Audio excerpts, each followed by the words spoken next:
नमस्कार विद्यार्थी मित्र मैत्रिणींनो, केसागर पब्लिकेशनच्या केसागर करिअर अकॅडमी यूट्यूब चॅनलवरती तुमचं पुन्हा एकदा स्वागत आहे।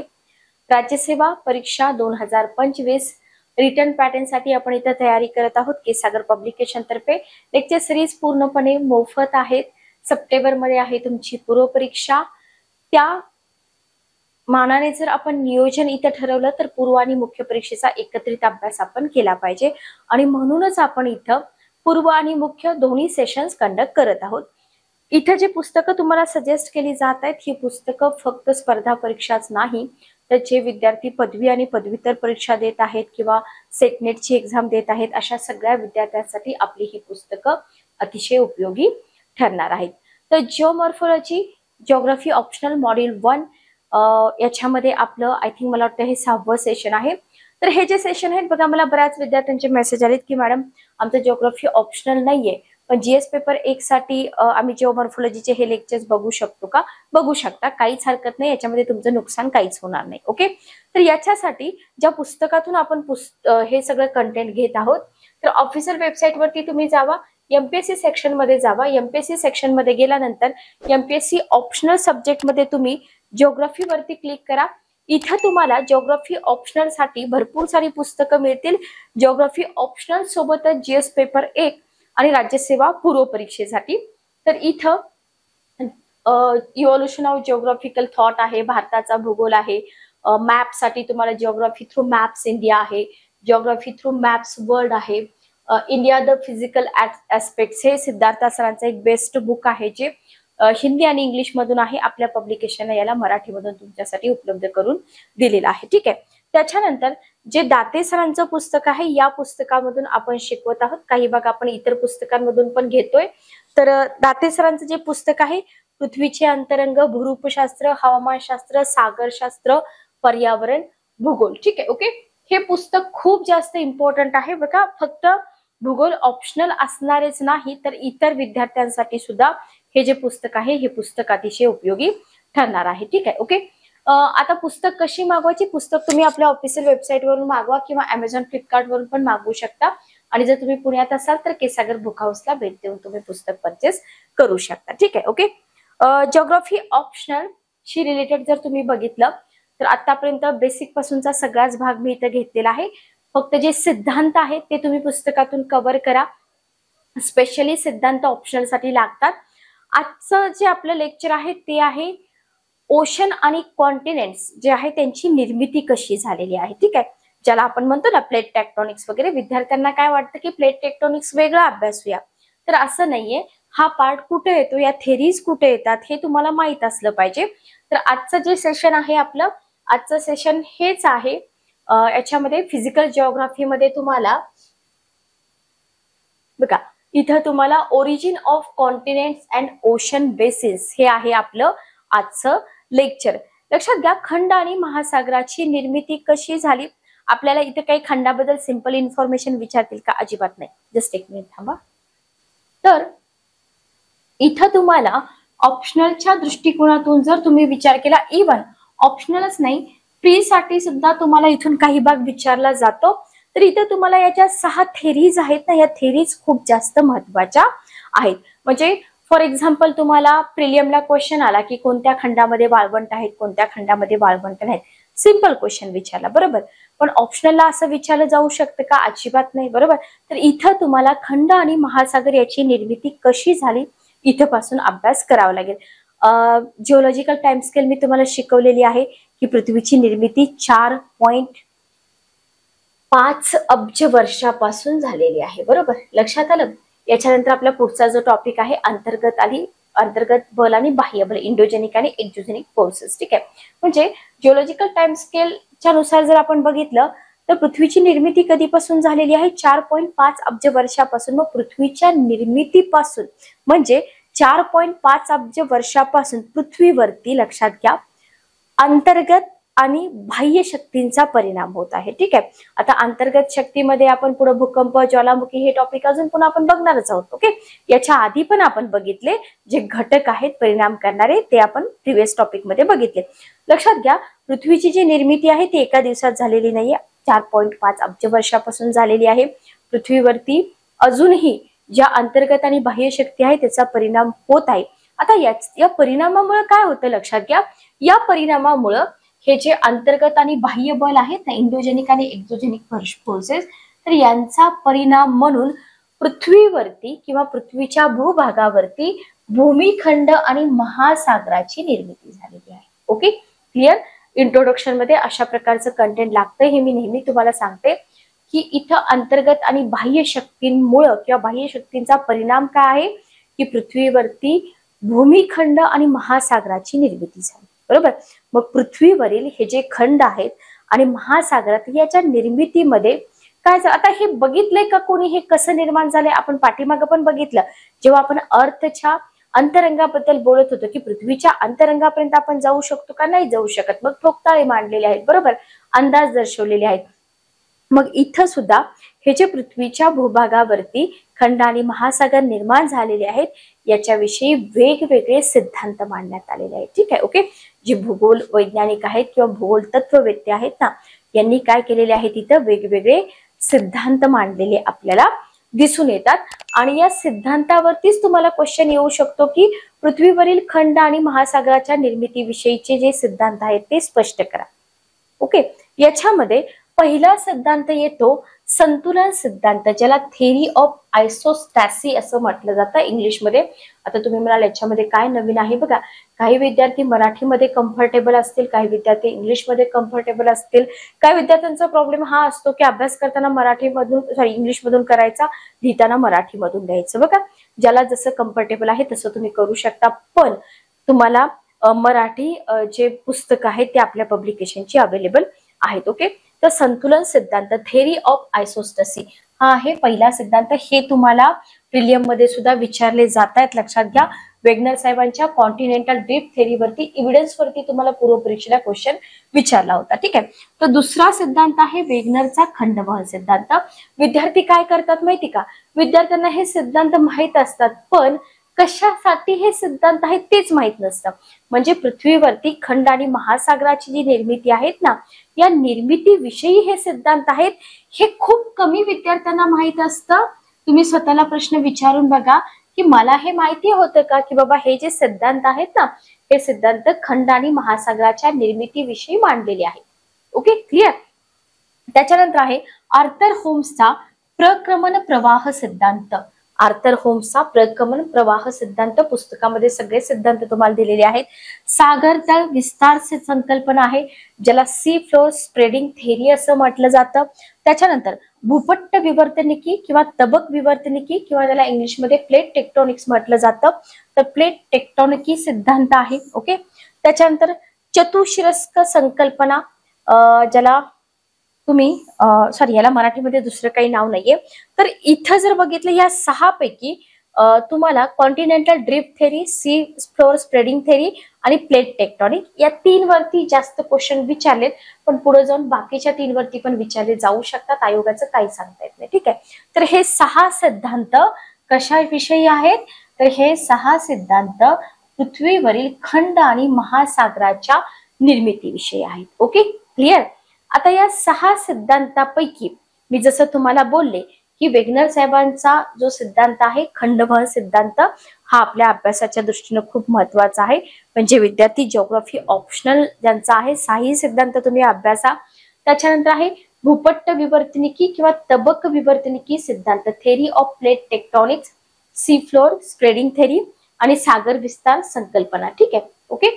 तर हे तुम्ही इथं अभ्यासा. हे अभ्यासाच्या दृष्टीनं खूप महत्वाचे असे तीन सिद्धांत आहेत, ज्याच्यावरती वारंवार युपीएससीने पण क्वेश्चन विचारलेले आहेत आणि पुढे जाऊन एमपीएससी पण याच्यावरती क्वेश्चन विचारू शकते. ठीक आहे, ओके, क्लिअर. चला, तर आपण सुरुवातीला बघणार आहोत कॉन्टिनेंटल ड्रिफ्ट थेरी. जास्त काही अवघड नाही, आपण अर्धा अर्धा अभ्यास करतो म्हणून आपल्याला काय होतं, ह्या सगळ्या थेरीज वगैरे अवघड वाटतात. तर हे आहेत अल्फ्रेड वेगनर यांनी ही थेरी मांडलेली आहे. काय आहे त्यांची थेरी आपण बघूया. वेगनर साहेबांचा खंडवहन सिद्धांत काय सांगतो. ठीक आहे, ओके. जगाचा नकाशा आहे, आज तुम्ही जगाचा नकाशा बघताय, पण हा नकाशा आधीपासूनच असा होता का, नाही, लक्षात घ्या. बरोबर.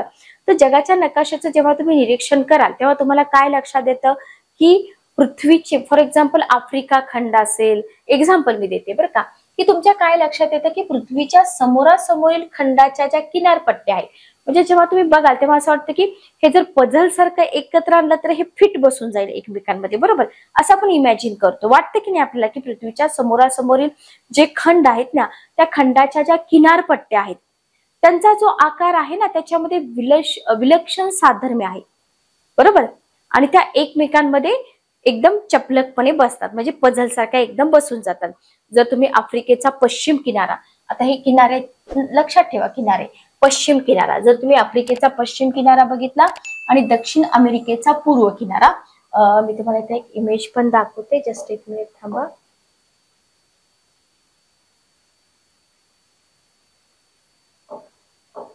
हा, इथं बघा, इथं जर तुम्ही बघितलं साऊथ अमेरिका आणि हा आफ्रिका, बरोबर, हा जर इथं जवळ आणला तर हा इथं एकदम पझल प्रमाणे बसून जाईल, बरोबर, असं एक एक्झाम्पल तुम्हाला इथं दिलेलं आहे. तर दक्षिण अमेरिकेचा पूर्व किनारा यांच्यामधील साधर्म्य आपल्याला सहज लक्षात येतं, बरोबर. मग इथं भारताची पश्चिम किनारपट्टी, तसंच आपण एक्झाम्पल घेऊ शकतो. आपल्या भारताची जी पश्चिम किनारपट्टी आहे आणि आफ्रिकेचा कोणता किनारा, पूर्व किनारा, त्याच्यानंतर आग्नेय आशियाची अनेक लहान मोठी बेट आहेत. आता आपण प्रत्येक गोष्ट मॅप मध्ये नाही दाखवू शकत, बरोबर, पण भारताची पश्चिम किनारपट्टी, आफ्रिकेचा पूर्व किनारा हे आपण सहज बघू शकतो इमेज मध्ये, बरोबर. त्याच्यानंतर जसं तुम्हाला पश्चिम किनारा आणि अमेरिकेचा पूर्व किनाऱ्याचं एक्झाम्पल दिलं, हे तुम्ही काढू पण शकता जेव्हा तुम्हाला ऑप्शनल मध्ये अशा प्रकारचे क्वेश्चन येतील, इव्हन जीएस मध्ये पण आले तरी काढावे लागतात, ठीक आहे, ओके. त्याच्यानंतर पश्चिम युरोप आहे, ग्रीनलँड आहे, पूर्व कॅनडा आहे, हे सगळे प्रदेश काय आहेत, एकमेकांच्या जवळ आणल्यास काय बसतात, एकमेकांमध्ये चपलकपणे बसू शकतात जेव्हा तुम्ही जगाचा नकाशा बघतात तेव्हा, ठीक आहे, बरोबर. हम्बोल्ट, टेलर, सायडर, बेकिन आणि सूस या शास्त्रज्ञांच्या लक्षात एक गोष्ट आली, ती म्हणजे समोरासमोरच्या किनारपट्ट्यांमधलं साधर्म्य. फक्त वेगनर साहेबच नाही तर अलेक्झांडर हम्बोल्ट असतील, टेलर आहेत, सायडर आहेत, त्याच्यानंतर बेकिन आहेत, सूस आहेत, यांच्या काय लक्षात आली की अरे हे एकमेकांमध्ये फिट बसतात, बरोबर.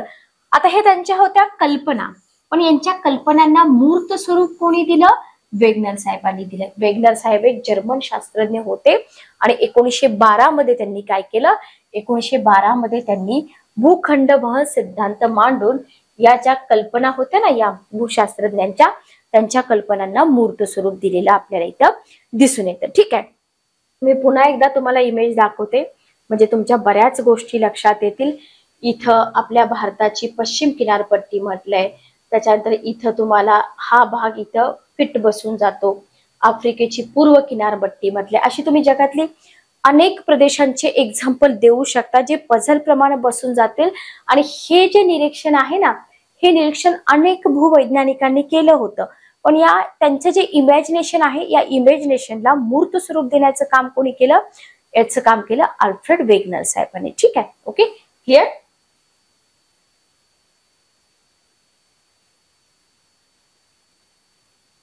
तर आता निरनिराळे शास्त्रज्ञ आहेत, त्यांनी काय केलं, खंड आणि महासागराची जी उत्पत्ती झाली ना त्याचे निरनिराळे सिद्धांत मांडले, बरोबर, त्यांची स्वतःची मतं मांडली.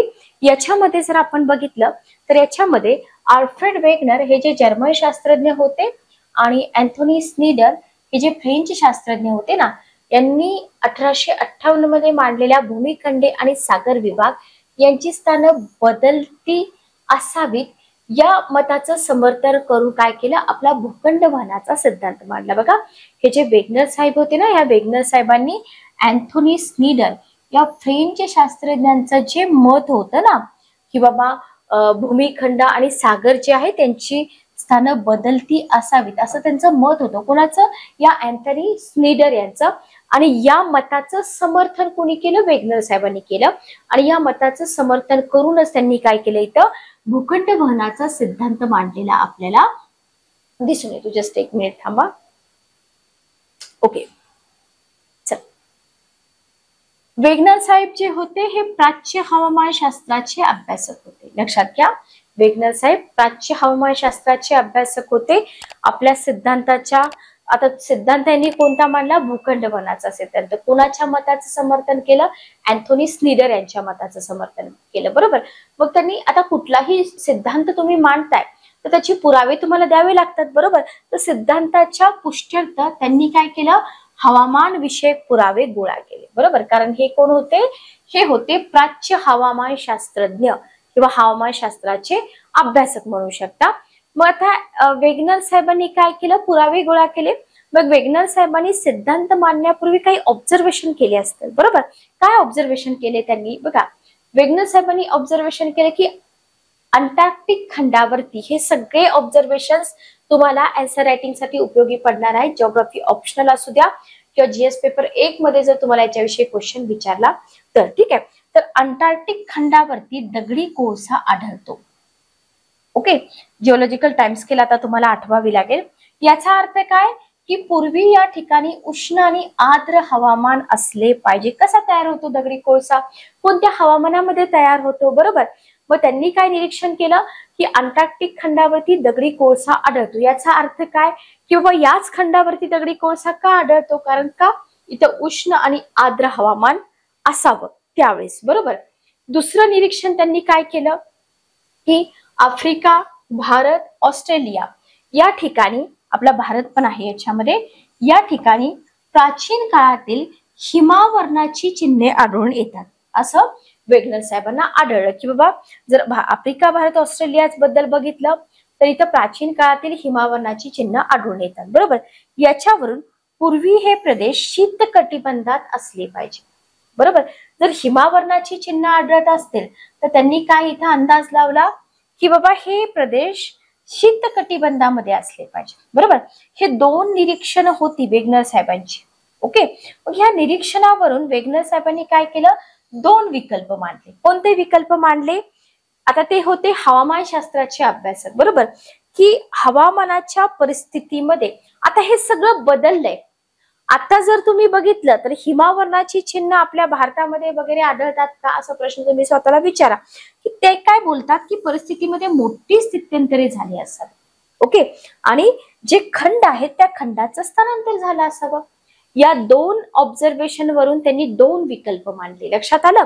आणि याच्यापैकी आता बघा हे 2 विकल्प मांडले. आता आपली थेरी काय आहे वेगनर साहेबांची, ते तुम्ही थेरीचं नाव विसरू नका. ठीक आहे. ओके. दुसरा जो विकल्प आहे ना, या दुसऱ्या विकल्पावर त्यांनी जास्त भर दिला.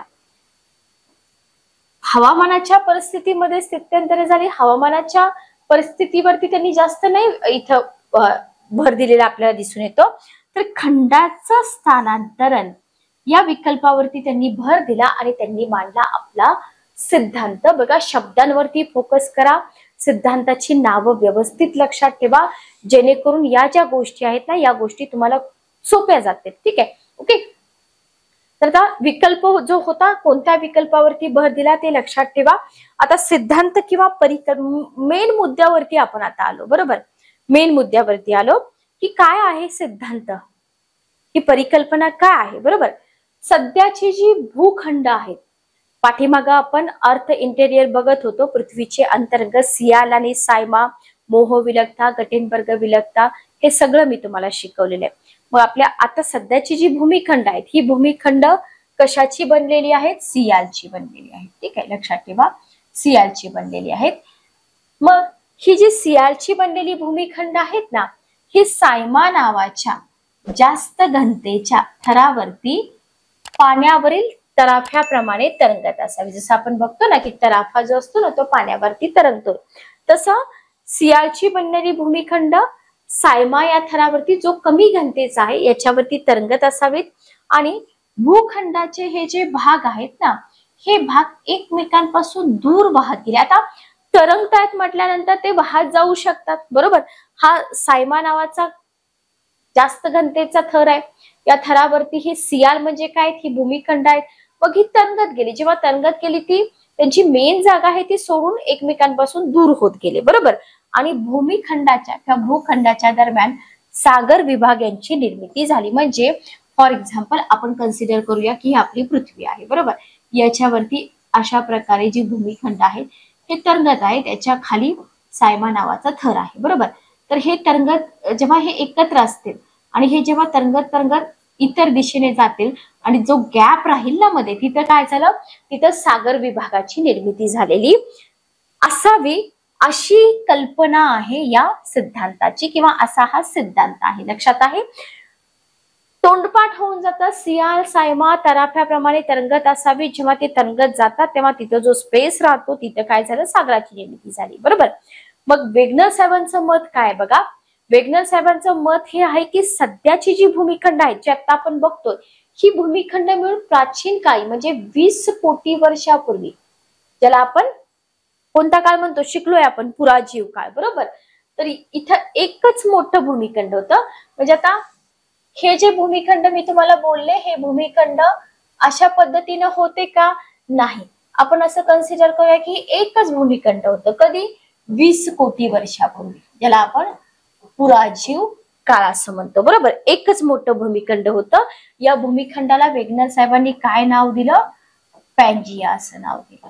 ठीक आहे. याला त्यांनी काय नाव दिलं, पॅन्जिया असं नाव दिलं. ओके. मग पॅन्जिया जो भूमिखंड आहे एका प्रचंड खोल महासागराने वेढलेला होता. जसं की आपण म्हणूया की हे साईडला जे आहे हे असं, हा सगळा एक मोठा महासागर आहे. ओके. त्याला वेगनर साहेबांनी काय नाव दिलं बघा, त्याला पॅन्थालसा असं नाव दिलं. म्हणजे हा जो भूमिखंड आहे तो पॅन्जिया आणि महासागर आहे तो पॅन्थालसा. जर प्रीला क्वेश्चन विचारला तर पॅन्थालसाच्या ठिकाणी पॅन्जिया आणि पॅन्जियाच्या ठिकाणी पॅन्थालसा, एवढाच फरक होतो, बाकी काही नाही. मध्यजीव महाकल्पाच्या शेवटी, 8वा जिओलॉजिकल टाइम स्केल मी तुम्हाला शिकून बरेच दिवस झाले. तर मध्यजीव महाकल्पाच्या शेवटच्या काळात म्हणजे सुमारे 14 कोटी वर्षापूर्वी काही स्थित्यंतरे झाली आणि हा जो पॅन्जिया आहे, जो अखंड भूभाग म्हणतो आपण, हा काय झाला, दुभंगला गेला. ठीक आहे. दुभंगला गेला आणि त्याचे 2 भाग झाले. लक्षात आलं. त्याचे 2 भाग झाले.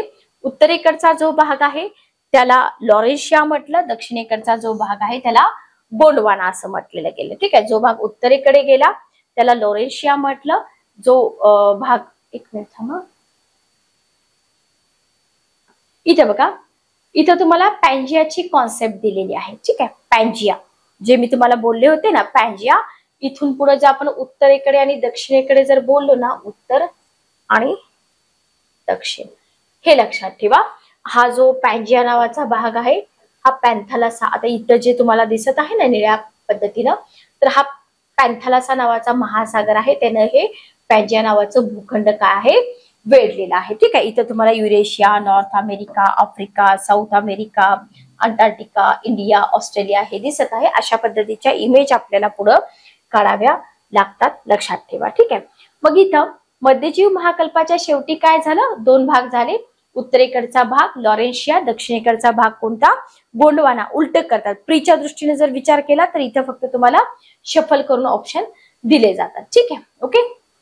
बघा, इथं तुम्हाला पुन्हा मी इमेजेस दाखवले आहेत. 20 कोटी वर्षापूर्वी कशी सिच्युएशन होती बघा, पुराजीव काळ. ठीक आहे. 20 कोटी वर्षापूर्वी हा अखंड पॅन्जिया होता. बघा, हा जो आहे हा काय होता, एक अखंड भूभाग होता पॅन्जिया. कडेनी सागर आहे, पॅन्थालसाने वेढलेला आहे. बरोबर. ही आहे कधीची सिच्युएशन, 20 कोटी वर्षापूर्वीची सिच्युएशन. बरोबर. 14 कोटी वर्ष ज्याला आपण मध्यजीव महाकल्प म्हणतो, इथे काय झालं, याचे 2 तुकडे झाले. ओके. वरचा जो तुकडा आहे उत्तरेकडचा याला लॉरेन्शिया म्हटलं, जो खालचा तुकडा आहे दक्षिणेकडचा याला गोंडवाना म्हटलं, आणि जो मध्ये समुद्र तयार झाला त्याला टेथिस महासागर मध्ये. ओके. समजलं इथपर्यंत. बघा, जेव्हा तुम्ही इमेज बघताना तुम्हाला अवघड काहीच वाटत नाही. आय होप तुम्हाला इथपर्यंत समजलं असेल. याच्यामध्ये काहीही अवघड नाही, फक्त इमेजेस व्यवस्थित लक्षात ठेवा, याच्यावरून आपल्याला पुढे सोपं जाणार आहे सगळं. ठीक आहे. मग लॉरेन्शिया हा जो भाग होता, बघा इथं तुम्हाला लॉरेन्शिया भाग मी दाखवलाय की नाही, हा आहे लॉरेन्शिया भाग. हा वरचा जो भाग आहे हा लॉरेन्शिया भाग आहे. डोक्यामध्ये फिट करून ठेवा. तर लॉरेन्शिया हा जो भाग आहे हा उत्तर अमेरिका, युरोप, उत्तर आशिया यांचा बनलेला होता. Very very important. लॉरेन्शिया हा जो भाग आहे उत्तर अमेरिका, युरोप, उत्तर आशिया यांचा बनलेला होता. ठीक आहे. ओके.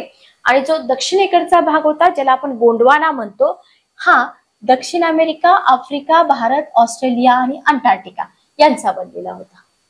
Okay, clear. आणि या दोन भागांच्या दरम्यान तेथिस नावाचा समुद्र मी तुम्हाला इथं इमेज मध्ये पाठीमागं दाखवलेला आहे. इथपर्यंत आपण सगळं फॅमिलियर असतो, लक्षात घ्या. इथपर्यंत आपल्याला काही अवघड आहे का? काहीच अवघड नाही. ठीक आहे, ओके. त्याच्यानंतर बघा आता काय झालं, हे सगळं तयार झालं, दोन भागामध्ये विभागला. त्याच्यानंतर लॉरेन्शिया आणि गोंडवाना यांची उत्तरेकडे म्हणजे विषुववृत्ताकडे म्हणजे या वरच्या दिशेला आणि पश्चिमेकडे हालचाल होऊ लागली. ठीक आहे, उत्तरेकडे म्हणजे विषुववृत्ताकडे आणि पश्चिमेकडे हालचाल होऊन काय झालं, लॉरेन्शिया आणि गोंडवाना विखंडित झाले. बरोबर, जसं की आपण इथं बघितले ना की यांची हालचाल झाली आणि हे दोघ जण काय झाले इथं, जस्ट एक मिनिट थांबा.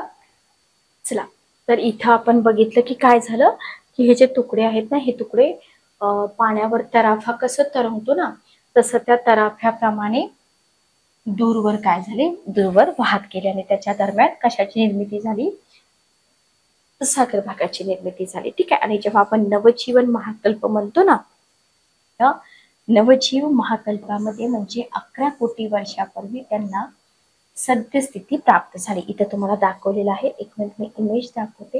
हे बघा की जी सद्यस्थिती आहे ना ती त्यांना 11 कोटी वर्षापूर्वी प्राप्त झालेली आहे. ठीक आहे, ओके. जो जगाचा नकाशा आपण आता बघतोय. क्लिअर, आय होप तुम्हाला इथपर्यंत समजलं असेल. नेक्स्ट पार्ट आपण बघूया. नेक्स्ट बघा, आता हे आपण बघितले वेगनर साहेबांचे निरीक्षण बघितली.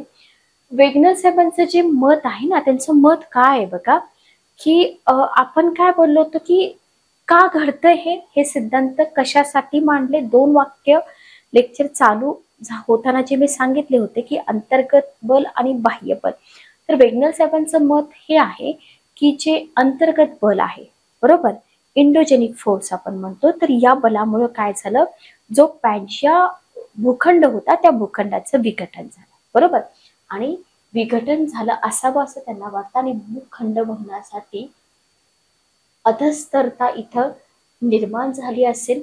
ठीक आहे, आणि जे होणारं अभिसरण प्रवाह आणि आकाशस्थ ग्रह तारे यांच्या आकर्षणातून निर्माण होणारी भरती ओहोटीचे बल किंवा प्रेरणा अशी 2 बल कारणीभूत झाली असावीत असं त्यांनी गृहीत धरलं. बघा, वेगनर साहेबांचं मत खूप महत्वाचं आहे की कशामुळे हा पॅन्जिया नावाचा भूखंड विभागला गेला, अंतर्गत बलामुळे. बरोबर, भूखंड वहन का झालं, तर याच्यासाठी अधस्तरामध्ये निर्माण होणारे जे अभिसरण प्रवाह आहेत आणि आकाशस्थ ग्रह तारे आहेत त्यांच्या आकर्षणातून जी निर्माण होणारी भरती होते आहे याचं बल किंवा प्रेरणा कारणीभूत असेल असं इथं त्यांनी गृहीत धरलं वेगनर साहेबांनी. ठीक आहे, जो बल हा मुद्दा आहे ना याच्यामध्ये हे पॉइंट तुम्हाला काय करावे लागतील, लक्षात ठेवावे लागतील. ठीक आहे, मग आता ही भूमिखंडाचं वहन तर झालंय, याची दिशा बघा. वेगनर साहेब काय म्हणतात की भूमिखंड वहनाची जी दिशा आहे ना, त्यांच्या मते भूमिखंडाचं वहन 2 दिशांनी झालं असावं. ठीक आहे, 2 दिशांनी झालं असावं. कशामुळं, भरती ओहोटीच्या बलामुळं उत्तर अमेरिका आणि दक्षिण अमेरिका ही भूमिखंड पश्चिमेकडे सरकत गेली असावी. ओके, गुरुत्वाकर्षण बल आणि अंतर्गत बलामुळे काय झालं, भूमिखंडाचं कशाकडे, विषुववृत्ताकडे वहन झालं. ठीक आहे, आणि गोंडवानाचं विभाजन होऊन अरेबिया, भारतीय द्वीपकल्प, आफ्रिका, ऑस्ट्रेलिया, अंटार्क्टिका हे जे भाग आहेत ना हे भाग निर्माण झाले असावेत. अगेन 2 पॉइंट इथं खूप इम्पॉर्टंट आहेत.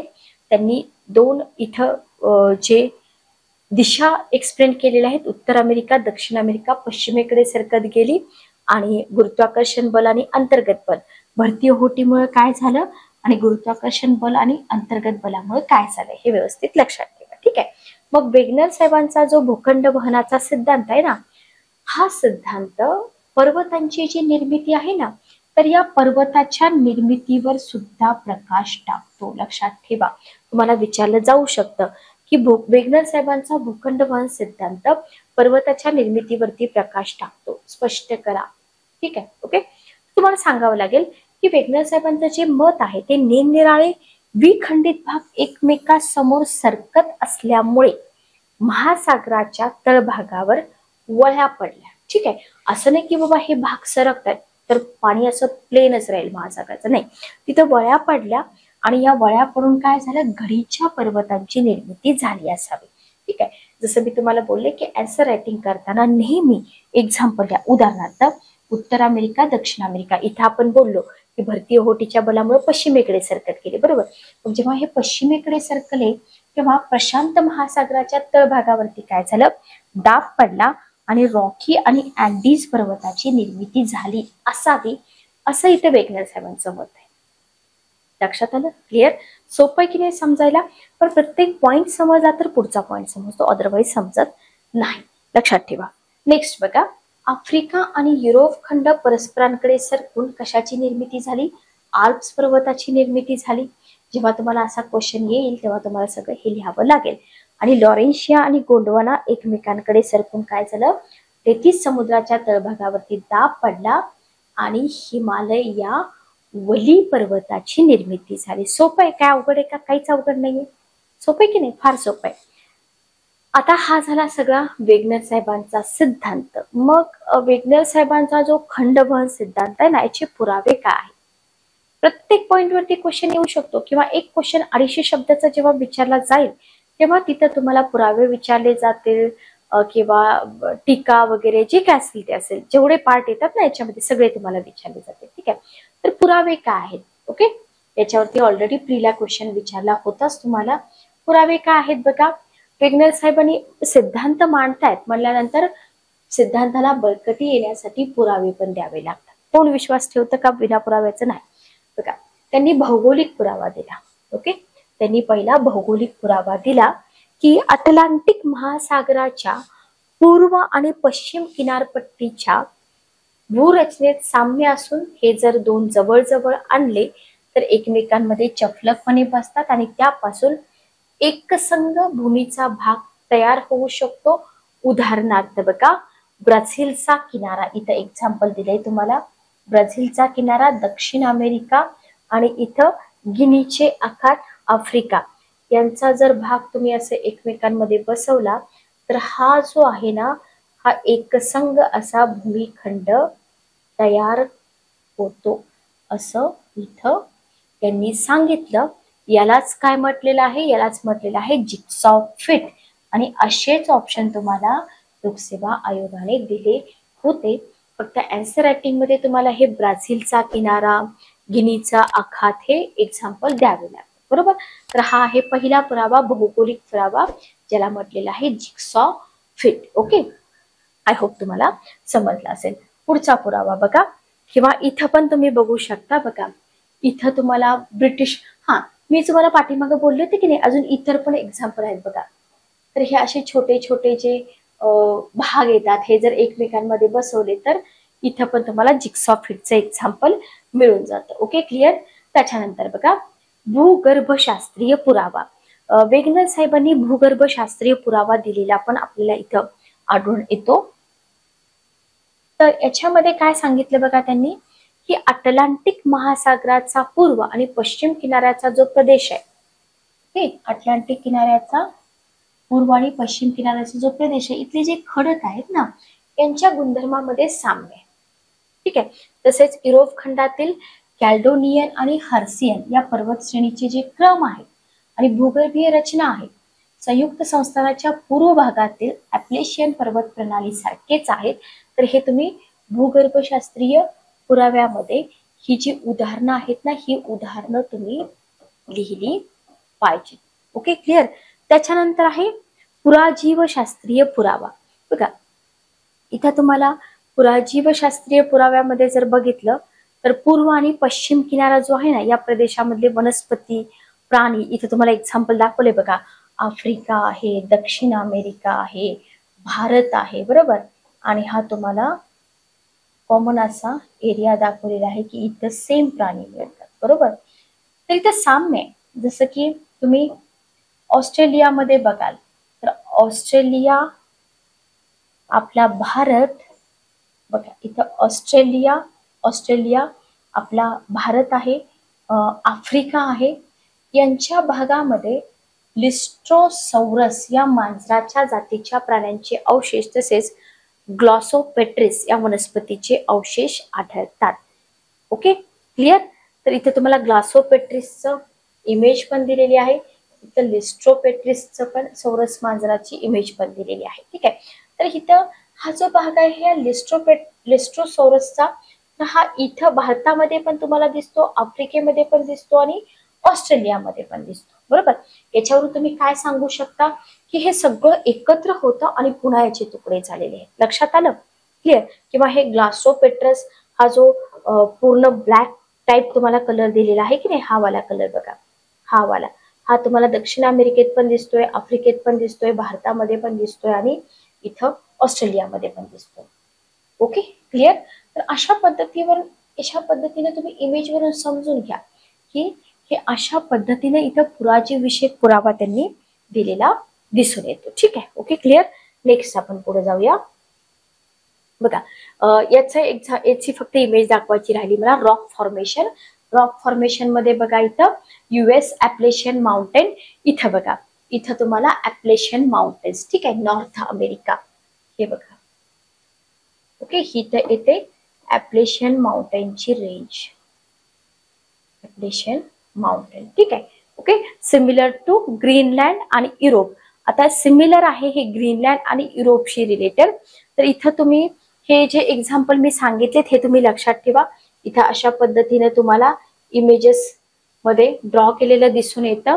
युरोप आणि ग्रीनलँड मध्ये जे माउंटेन आहेत त्याच्याशी रिलेटेड आहे. इथं युरोप तुम्हाला दिलेला आहे, इथं ग्रीनलँड दिलेला आहे आणि इथं नॉर्थ अमेरिका दिलेला आहे. ठीक आहे, तर अशा पद्धतीनं थोड्याशा इमेज वगैरे नकाशे वगैरे ड्रॉ केले ना तर आपल्याला खूप जास्त फायदा मिळून जातो. इथं बघा फॉसिल कोरिलेशन, कलरफुल इमेज मी तुम्हाला दाखवलेली आहे. पाठीमागची जर तुम्हाला ब्लॅक अँड व्हाईट इमेज समजली नसेल तर अशा पद्धतीनं तुम्ही तुमच्या नोटबुकमध्ये कलरफुल इमेजेस काढू शकता. ठीक आहे, फॉसिल कोरिलेशन मध्ये तुम्हाला इथं अजून एखादं एक्झाम्पल टाकता येतं.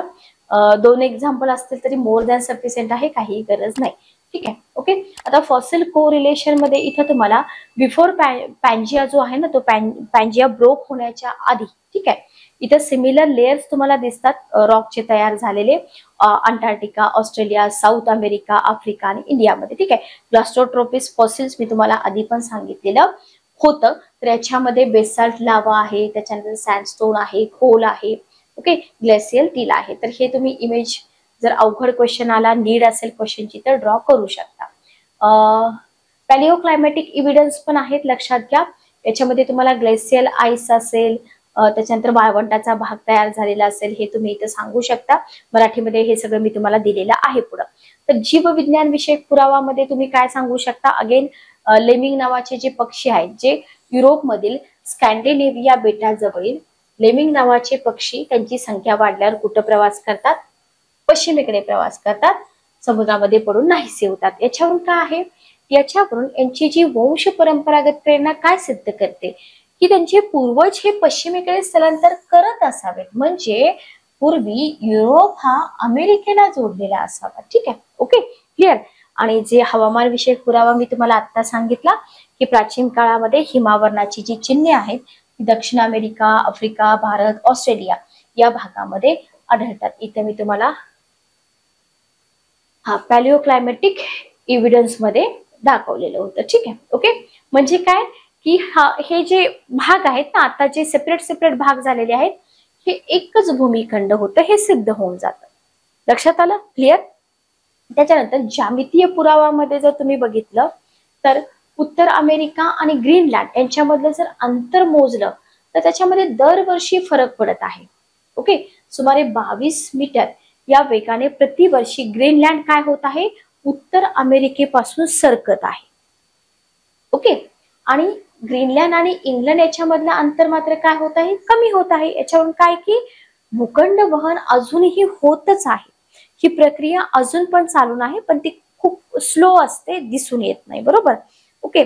त्याच्यानंतर तुम्ही बेटांची निर्मिती सांगू शकता की समुद्रामधील आणि महासागरातील अनेक छोटी छोटी जी बेट आहेत ती एकाच प्रकारच्या खडकापासून बनलेली आहेत आणि ती एकाच सरळ रेषेत कुठं सरकत आहेत? पश्चिमेकडे सरकत आहेत. उदाहरणार्थ हवाई आणि कॅरिबियन बेटांचं एक्झाम्पल तुम्ही इथं देऊ शकता. ठीक आहे, ओके. तर याच्यावरती तुम्हाला क्वेश्चन विचारलेले आहेत. त्याच्यानंतर पॅलिओ क्लायमॅटिक इव्हिडन्स मध्ये तुम्ही इथं अशा पद्धतीनं, एकच मिनिट थांबा. बरं, हा, हे मी तुम्हाला अगोदरच सांगितलेलं आहे बरोबर, जो बर्फाळ रिजन आहे वगैरे. बघा इथं पॅलिओक्लायमॅटिक एव्हिडन्स तुम्हाला इमेज दिलेली आहे, तिथं ग्लेशियरची इमेज दिलेली आहे, न्यूझीलंड. ठीक आहे, ओके. चला, आता हा झाला वेगनर साहेबांचा सिद्धांत, त्याचे पुरावे वगैरे सगळं काही. मग आता प्रत्येक जण तर सिद्धांत ऍक्सेप्ट करणारा नसतो बरोबर, असे कोणीतरी असतील की ज्यांनी या सिद्धांतावरती टीका केली असेल किंवा त्याच्यावरती आक्षेप घेतला असेल. तर काय आक्षेप घेतले बरं? बघा, वेगनर साहेबांनी कधी सिद्धांत मांडला? वेगनर साहेबांनी 1912 मध्ये आपला सिद्धांत मांडला बरोबर. त्याच्यानंतर त्यांच्यावरती सडकून टीका झाली. का झाली? बघा, दोन आक्षेप घेतले त्यांच्या सिद्धांतावरती. कोणते आक्षेप? की काही शास्त्रज्ञांचं मत काय होतं की वेगनर आपल्या सिद्धांताला ज्या शक्तीमुळे खंडाचं वहन होऊ शकले अशा शक्तीचा सविस्तरपणे कोठेच उल्लेख केलेला नाही वेगनर साहेबांनी. विलिस आणि जेफ्री हे जे शास्त्रज्ञ होते ना, यांच्या मते सध्याच्या भरती शक्तीच्या 1000 कोटी पटीने जास्त असलेल्या शक्तीनेच या प्रकारची खंडवहनाची क्रिया घडणं शक्य आहे. म्हणजे ही जी भरती होटीची शक्ती आहे याच्यामुळे पॉसिबल नाही असं जेफ्री आणि विलिस असं म्हणतात की याच्यामुळे नाही, तर याच्यापेक्षा 1000 कोटीनं असं कुठलं बल असेल, शक्ती असेल, तर त्याच्यामुळे भूमिखंड वहनाची क्रिया घडणं शक्य आहे. परंतु एवढी प्रचंड शक्ती पृथ्वीवर अस्तित्वात असणं शक्यच नाही, कारण जर एवढी प्रचंड शक्ती पृथ्वीवर अस्तित्वात असती तर 1 वर्षाच्या कालावधीत पृथ्वीचे सूर्याभोवती परिभ्रमण थांबले असते. ओके, हा झाला पहिला आक्षेप. दुसरा आक्षेप बघा, प्रोफेसर हेस यांच्या मताप्रमाणे सायमा हा सियाल या थरापेक्षा कठीण असतो. ठीक आहे, त्याच्यामुळे सियाल पासून तयार झालेली भूमिखंड सायमाच्या थरावरती तरंगू शकत नाही बरोबर. सियालपेक्षा सायमा हलका आहे असं जरी मानलं तरी विखंडन आणि वहनाची क्रिया सतत घडणं अपेक्षित आहे. मग अशा प्रकारची क्रिया जर पृथ्वीवर घडत राहिली असती तर पृथ्वीच्या रचनेमध्ये बदल झाले असते ना. मग आता तर ड्रास्टिक चेंज झालेले नाहीयेत बरोबर, असं त्यांचं मत आहे. आता हे झाले आक्षेप, दोष. आधुनिक काळामध्ये यांच्या सिद्धांताला समर्थन करणारे पण सिद्धांत आहेत, ते पण आपण बघूया. की पुराचुंबकीय पुराव्यानुसार एकाच काळातील निरनिराळ्या ठिकाणच्या खडकांच्या चुंबकीय दिशेमध्ये बदल झालेला आढळतो. म्हणजेच जसं वेगनर साहेबांनी सांगितलं होतं की पृथ्वीवरची खंड आपली जागा बदलत असली पाहिजे. ओके, भूपट्ट विवर्तनिकी सिद्धांतानुसार भूमिखंड ही अंतर्गत शक्तीमुळे नेहमीच हालचाल करतात. हे अलीकडचे जे सिद्धांत आहेत ना, हे समर्थन करतात वेगनर साहेबांच्या सिद्धांताचं. त्याच्यानंतर अंटार्क्टिकावर सापडलेला दगडी कोळसा, तांबे, युरेनियम यांचे साठे जे आहेत ना, या सिद्धांताला पूरक आहेत. कारण का? अंटार्क्टिकावरील सध्याच्या अतिशीत हवामानात ही खनिजे निर्माण होतील का? पॉसिबल नाहीये. म्हणजे पूर्वी हा भाग उष्णकटिबंधीय गोंडवाना भूमीचा असावा, हे समर्थन करतात. सोपं आहे, याच्यामध्ये काय अवघड आहे का? आपल्याला तेवढं समजून जातं बरोबर. नासाचा रिपोर्ट काय सांगतो बघा. नासाचा 1984चा जो रिपोर्ट आहे त्या रिपोर्टनुसार नासाने उपग्रहामार्फत केलेल्या निरीक्षणानुसार अटलांटिक महासागराची रुंदी वाढत आहे. ठीक आहे, ओके. आणि प्रोफेसर हेस यांनी केलेल्या निरीक्षणावरून आफ्रिका आणि आशिया यांच्या अंतराच्या विश्लेषणात काही मुद्द्यांचे स्पष्टीकरण पण झालेले आहे. त्याच्यामुळे जरी दोष असले तरी काही याला म्हणजे पुष्टी पण मिळालेली आहे. आणि म्हणून आपल्याला वेगनर साहेबांचा खंडवहन सिद्धांत एक्सप्लेन करून त्याचं महत्व सांगा असा एखादा क्वेश्चन जर विचारला तर तिथं तुम्हाला बॅलन्स आन्सर देता आलं पाहिजे, निष्कर्ष बॅलन्स देता आला पाहिजे की वेगनर साहेबांच्या खंडवहन सिद्धांतामुळे त्यांच्यावरील आक्षेप यांची पुष्टी मिळवण्यासाठी भौगोलिक संशोधनाला प्रेरणा आणि चालना मिळाली. टीका करणाऱ्या शास्त्रज्ञांनी देखील खंडवहन नक्कीच झाले हे मान्य केलं बरोबर, आणि त्याच्यावरती अधिक संशोधन केलं. वेगनर साहेबांचा सिद्धांत निरीक्षणे आणि शास्त्रीय पुरावे याच्यावरती आधारित असल्याने त्याला वैज्ञानिक भौगोलिक बैठक आहे. भूखंड आणि महासागर यांची जी स्थिती आहे ती पुरातन काळापासून कशी आहे, परिवर्तनीय आहे आणि पुढे सुद्धा ती परिवर्तनीयच राहणार आहे. ही भूरूप शास्त्रीय संकल्पना वेगनर साहेबांच्या सिद्धांताची सत्यता दाखवून देते. ठीक आहे, ओके, क्लिअर. तर इथं वेगनर साहेबांचा सिद्धांत आपला संपतो. खूप महत्वाचा सिद्धांत आहे, याच्यावरती आयोगाकडून कायमच क्वेश्चन विचारले जातात, लक्षात ठेवा. जिथं जिथं मॅपची गरज आहे रफ मॅप काढा, जिथं जिथं तुम्हाला जगाचा नकाशा काढावा लागेल प्रॅक्टिस करा. बघा सेशन जे आहेत ना, सेशन तुम्ही आता पूर्व परीक्षा असली तरी सुद्धा बघा, कारण इथून तुम्हाला मेन्सला पूर्व परीक्षेला काही ना काही इथून तुम्हाला क्वेश्चन येणार आहेत. आणि जर तुम्ही पूर्वीचे क्वेश्चन पेपर बघितले 24चा वगैरे, तर आता भूगोल इतकं काही सोपं विचारलं जात नाही. बरेच क्वेश्चन तुम्हाला मेन्सचे पण विचारले जातात. जो भाग आपण स्पेशली मेन्ससाठी वाचतो तो तुम्हाला पूर्वसाठी सुद्धा विचारला जातो. ठीक आहे, ओके, क्लिअर. तर जे सेशन आहे हे सेशन आपण इथंच थांबूया. पुढचा भाग आपण पुढे कंटिन्यू करूया. नेक्स्ट आपल्याला इथं बघायचा आहे भूपट्ट विवर्तनिकी सिद्धांत, किंवा ज्याला आपण प्लेट टेक्टॉनिक्स थेरी म्हणतो. अतिशय डीप मध्ये आपण बघणार आहोत. फक्त सेशन कसे वाटतात कमेंट करून सांगा. खूप कमी विद्यार्थी कमेंट करतात. भेटूया नेक्स्ट सेशन मध्ये. Good day, take care.